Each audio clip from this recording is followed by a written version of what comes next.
नमस्कार दोस्तों, चलिए जानते हैं उत्तर प्रदेश की फटाफट 50 बड़ी खबरों को सिर्फ 10 मिनट में। लेकिन उससे पहले आप यह वीडियो किस जगह से देख रहे हैं हमें कमेंट में जरूर बताएं।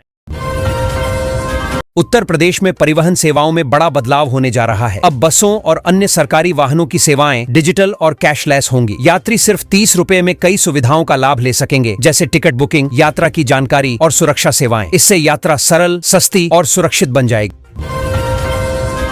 गाजियाबाद में आवारा कुत्तों का आतंक बढ़ गया है। पिछले 5 महीनों में हजारों लोग इनके काटने से घायल हुए हैं। स्थानीय प्रशासन ने समस्या के समाधान के लिए कदम उठाने और लोगों की सुरक्षा सुनिश्चित करने की योजना बनाई है। जागरूकता और नियंत्रण उपायों पर जोर दिया जा रहा है।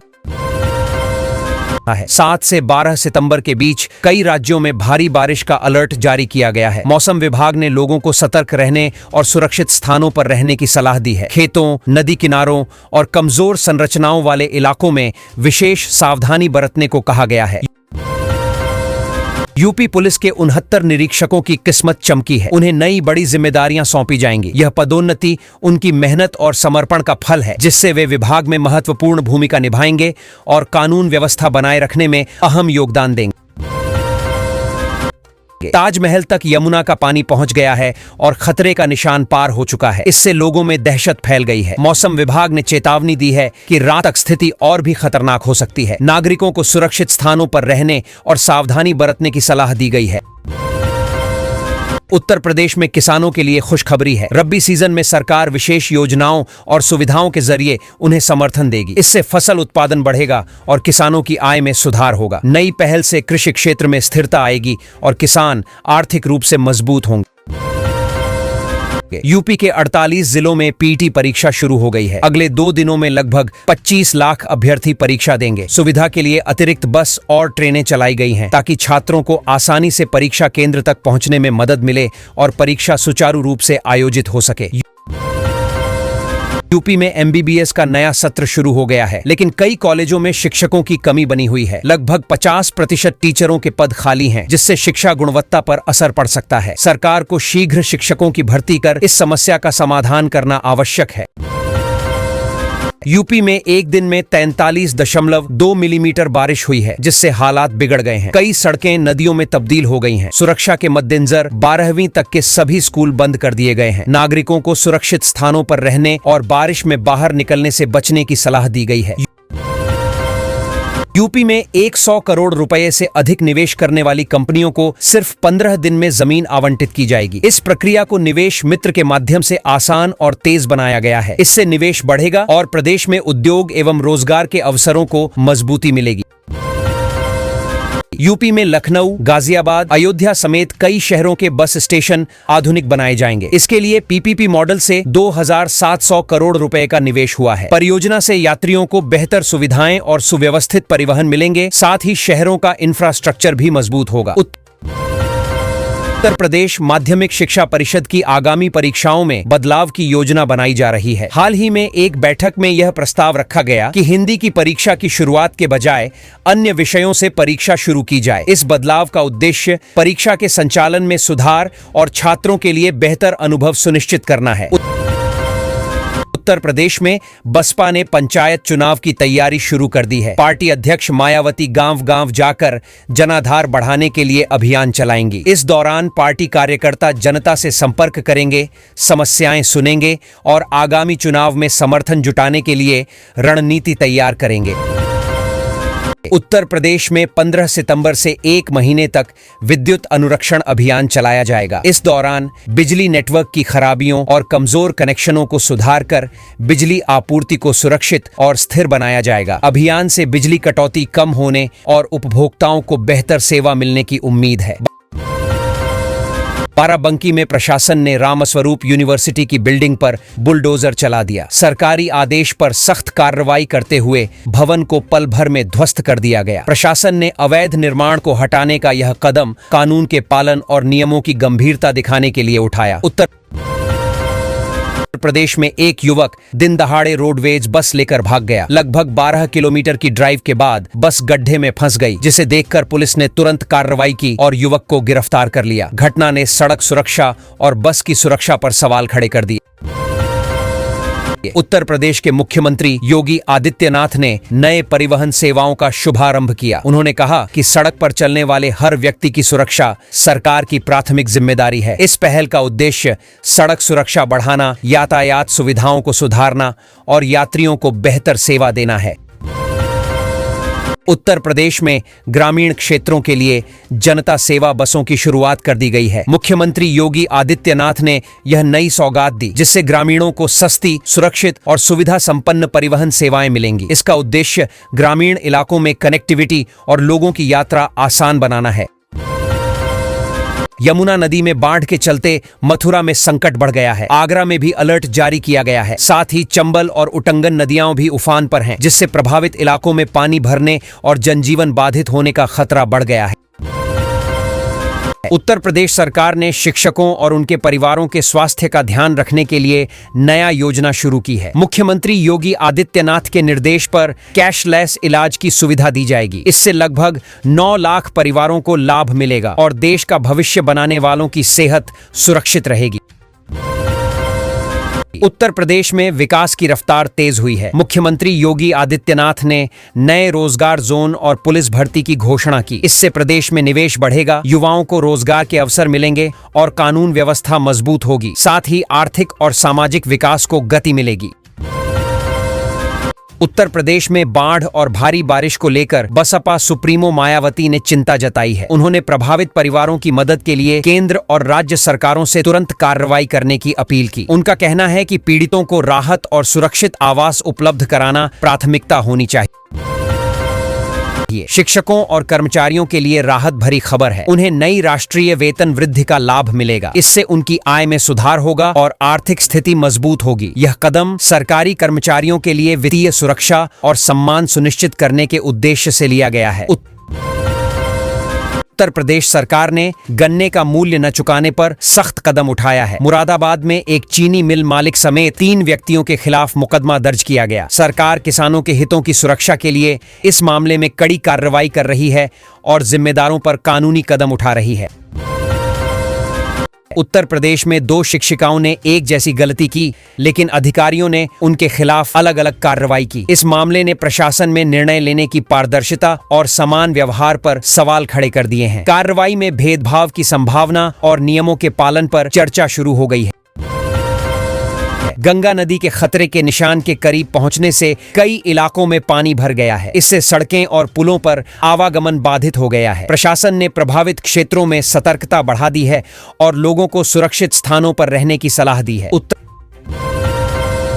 उत्तर प्रदेश में 2 शिक्षिकाएं अचानक स्कूल से गायब हो गईं। जांच में एक शिक्षिका को निलंबित कर दिया गया, जबकि दूसरी अभी भी अपने पद पर कार्यरत है। इस मामले ने स्कूल प्रशासन और जिम्मेदार अधिकारियों की जवाबदेही पर सवाल खड़े कर दिए हैं। अमेठी में बारिश के कारण डेंगू का खतरा बढ़ गया है। स्वास्थ्य विभाग ने लार्वा नियंत्रण के लिए तालाबों में जला मोबिल फेंकने का अभियान शुरू किया है। इसका उद्देश्य मच्छरों के अंडों और लार्वा को नष्ट कर शहर और गांवों में डेंगू के फैलाव को रोकना है।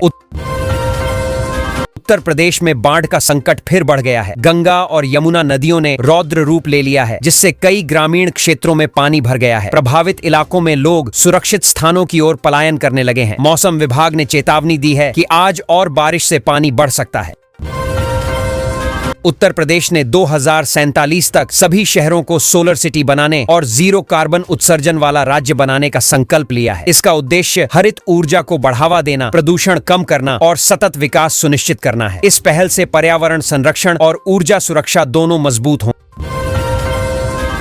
उत्तर प्रदेश में हर जिले में ट्रांसजेंडरों के लिए गरिमा गृह बनाए जाएंगे। इन गृहों में उन्हें सुरक्षित आवास और रोजगार के अवसर मिलेंगे। शुरुआत एक प्रमुख शहर से हुई है, जहां तैयारी चल रही है। यह पहल समाज में समावेशिता बढ़ाने और ट्रांसजेंडरों के जीवन स्तर सुधारने के उद्देश्य से है।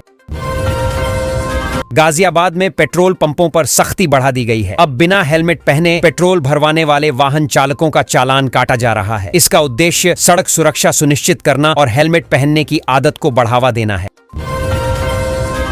उत्तर प्रदेश पुलिस भर्ती में अभ्यर्थियों का भारी जमावड़ा देखने को मिल रहा है। राज्य में 4500 से अधिक खाली पदों पर भर्ती प्रक्रिया चल रही है। उम्मीदवारों ने प्रवेश परीक्षाओं और चयन प्रक्रियाओं में भाग लिया। प्रशासन ने सुरक्षा व सुव्यवस्था बनाए रखने के लिए विशेष इंतजाम किए हैं।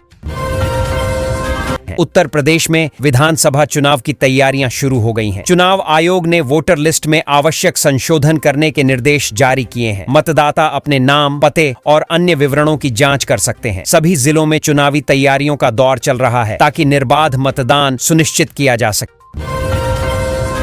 यूपी के कई जिलों में बाढ़ का हाई अलर्ट जारी है। तेज बहाव और बढ़ते जलस्तर के कारण कई मकान गिर गए, लोग बेघर हुए और फसलों को भारी नुकसान पहुंचा। प्रशासन ने राहत और बचाव कार्य तेज कर दिए हैं। वहीं प्रभावित क्षेत्रों में सतर्कता बढ़ा दी गई है। उत्तर प्रदेश सरकार ने बुजुर्गों, विधवाओं और दिव्यांगों के लिए एक नई योजना की शुरुआत की है। इसका उद्देश्य आर्थिक और सामाजिक सहारा प्रदान करना है। इसके तहत लाभार्थियों को वित्तीय मदद, स्वास्थ्य सुविधाएं और अन्य जरूरी सेवाएं दी जाएंगी, जिससे उनकी जीवन गुणवत्ता में सुधार हो सके। लखनऊ में सार्वजनिक परिवहन को और सुदृढ़ करने के लिए 551 नई बसों को चलाने की मंजूरी दी गई है। मुख्यमंत्री योगी शनिवार को इन बसों को हरी झंडी दिखाकर फ्लैग ऑफ करेंगे। इसके साथ ही शहर में 4 डबल डेकर बसों का भी संचालन शुरू होगा, जिससे यात्री सुविधाएं बढ़ेंगी। उत्तर प्रदेश में स्वास्थ्य विभाग का अनोखा कारनामा सामने आया है। एक ही तारीख को 6 लोगों का जन्म दर्ज किया गया। यह रिकॉर्ड सिस्टम और डॉक्यूमेंटेशन की दक्षता को दर्शाता है। विभाग ने जन्म प्रमाण पत्र समय पर जारी कर जन सुविधा में नया कीर्तिमान स्थापित किया। यूपी के हमीरपुर में वोटर लिस्ट में फर्जीवादे का मामला सामने आया है। जांच में 88,000 से अधिक नाम असत्य पाए गए हैं, जिन्हें सूची से हटाया जाएगा। चुनाव आयोग ने निर्देश दिए हैं कि मतदाता सूची को शुद्ध और पारदर्शी बनाने के लिए आवश्यक कदम उठाए जाए। यूपी में शराब खपत का नया रिकॉर्ड बना है। आबकारी मंत्री ने जानकारी दी कि बीते वर्ष की तुलना में बिक्री में बड़ी बढ़ोतरी दर्ज हुई है। सरकार ने इसे राजस्व बढ़ाने और अवैध शराब पर रोक लगाने का परिणाम बताया। हालांकि विपक्ष ने इस पर सवाल खड़े किए। यमुना पुल बंद होने से रेलवे पर बड़ा असर पड़ा। 100 से अधिक ट्रेनें प्रभावित हुईं, जिनमें से 50 ट्रेनें रद्द और 40 ट्रेनें डाइवर्ट की गईं। कई ट्रेनें बीच रास्ते में रुकीं, जिससे यात्रियों को भारी परेशानी हुई। रेलवे ने यात्रियों को वैकल्पिक मार्ग अपनाने की सलाह दी। यूपी के एक जिले में यातायात सुचारू रखने के लिए 24 घंटे का रूट डायवर्जन लागू किया गया है। पुलिस ने एडवाइजरी जारी कर वैकल्पिक मार्गों की जानकारी दी है। यह कदम बड़े आयोजन और भीड़ नियंत्रण को देखते हुए उठाया गया है। लोगों से सहयोग की अपील की गई है। गोरखपुर में सीएम योगी आदित्यनाथ ने 2,251 करोड़ की 308 विकास परियोजनाओं का शिलान्यास और लोकार्पण किया। इस मौके पर उन्होंने कहा कि पहले सरकारों में वसूली और गुंडागर्दी होती थी, अब सुरक्षा और निवेश का माहौल है।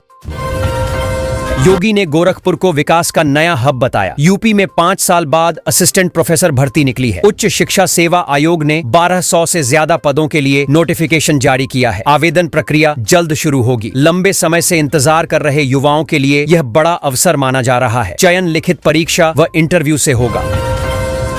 यूपी में एबीवीपी कार्यकर्ताओं पर हुए लाठीचार्ज मामले में बड़ी कार्रवाई हुई है। जांच के बाद पुलिस प्रशासन ने दरोगा समेत 4 पुलिसकर्मियों को सस्पेंड कर दिया। अधिकारियों ने साफ किया कि लापरवाही और अतिरेक बर्दाश्त नहीं किया जाएगा। घटना के बाद इलाके में माहौल तनावपूर्ण बना हुआ है। यूपी के जिलों में कार्यरत भूमि अध्याप्ति के लिपिकों के प्रमोशन का रास्ता साफ हो गया है। शासन स्तर से प्रक्रिया दोबारा शुरू करने के निर्देश जारी हुए हैं। विभाग ने पात्र लिपिकों से सेवा अभिलेख और जरूरी दस्तावेज फिर से मांगे हैं। जल्द पदोन्नति सूची जारी होने की संभावना है। यूपी में लंबे अरसे बाद बसपा पंचायत चुनाव में पूरे दमखम से उतरने जा रही है। पार्टी का फोकस गांवों में दोबारा जनाधार मजबूत करने पर रहेगा। संगठन ने कार्यकर्ताओं को बूथ स्तर तक सक्रिय रहने के निर्देश दिए हैं। मायावती खुद रणनीति पर नजर रख रही हैं। यूपी सरकार ने निर्यात बढ़ाने के लिए नई नीति जारी की है। इसके तहत विदेशों में प्रदेश के उत्पादों का प्रचार प्रसार कराया जाएगा। सरकार का लक्ष्य स्थानीय कारीगरों और उद्यमियों को अंतर्राष्ट्रीय बाजार से जोड़ना है। इससे निर्यात में तेजी आएगी और युवाओं को नए रोजगार मिलेंगे। यूपी में बिजली विभाग के सामने नया खेल सामने आया है। कई जगह पुराने मीटर अचानक गायब हो गए हैं। विभाग को लाखों रुपए के नुकसान का अनुमान है। शक है कि कबाड़ माफिया या स्थानीय स्तर पर मिलीभगत से ये गड़बड़ी हुई है। जांच के आदेश जारी किए गए हैं। हैं। उत्तर प्रदेश को भारत का डीप टेक हब बनाने के लिए योगी सरकार और IIT कानपुर ने बड़ी पहल शुरू की है। इस साझेदारी से स्टार्टअप्स, आर्टिफिशियल इंटेलिजेंस, रोबोटिक्स और क्वांटम टेक्नोलॉजी जैसे क्षेत्रों को बढ़ावा मिलेगा। सरकार का लक्ष्य यूपी को इनोवेशन और रिसर्च का ग्लोबल सेंटर बनाना है। सीएम योगी ने बड़ी घोषणा करते हुए कहा कि यूपी के हर जिले में सरदार पटेल के नाम पर एम्प्लॉयमेंट जोन बनाए जाएंगे। इसका उद्देश्य युवाओं को स्थानीय स्तर पर रोजगार उपलब्ध कराना और उद्योगों को बढ़ावा देना है। सरकार का दावा है कि इससे प्रदेश में निवेश और विकास की गति तेज होगी।